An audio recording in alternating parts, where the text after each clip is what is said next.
Looking to be blessed and to bless.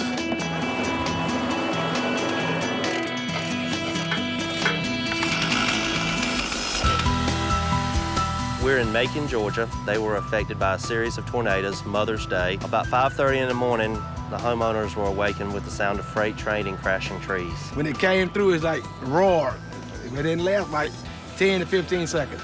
We heard the hidden, the trees falling, limbs cracking, and lightning and thunder, and siren, and so it just got real bad. Even when it happened, we didn't know it was this big. Many homes have been damaged by falling trees, limbs. Our teams are here cleaning up those trees, tarping roofs, and helping with the recovery effort here in Macon. We've completed probably around 100 work orders, leaving us somewhere in the neighborhood around 300 work orders. Because of the needs of the people, we're going to be here. It may be 4 to 5 weeks because we don't want to leave a homeowner just standing there with still trees around. I just received a lot of help from Samaritan first. I had a big mess. I didn't know how I was going to get it up by myself. It really was a big help to me, and I appreciate it a lot. Now, my community was devastated. Nothing happened to my house. Most of the houses on my block, trees fell, and there was a lot of things. So when I came to Samaritan's Purse, they showed such a love where I had to get involved.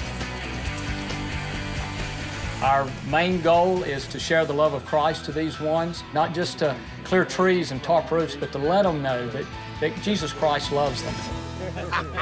I appreciate it, Mom. We went through Katrina, and it was devastating. With this tornado, it was really hard that we had to go through this again. It was a total, mess out here.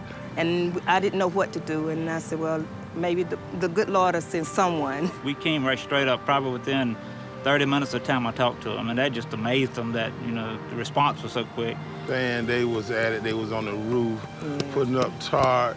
They was telling us that they're gonna cut our trees down, they're gonna move our trees for God just, I don't know, it's God sent, God just, and just not only that, he just been with us through this whole ordeal.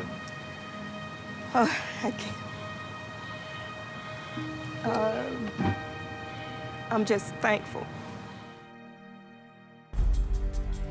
Well, when I first come up to survey the house, it was two of the Billy Graham chaplains, Rapid Response Team chaplains, standing here with Van Jr. And they were all enthused, and they introduced me to him and said he just rededicated his life to Christ. Sometimes it takes a disaster to bring people back close to him, and now he coming back to God. My prayer for the people of Macon, Georgia is that they would see God high and lifted up. And hopefully our help here will open the door and bridge the gap for churches to be out and be able to be among these people and to win people to Christ. We want to present you here with this Bible. We signed it all. And I'm just so thankful for y'all. I thank you. There's no way we could have done this without you. No way. I didn't know anything about Samaritan Plus 49, but I'll never forget them as long as I live. And I'll always have you all in my prayers. And Lord, we just pray that this family would just be a beacon shining in this community about your love.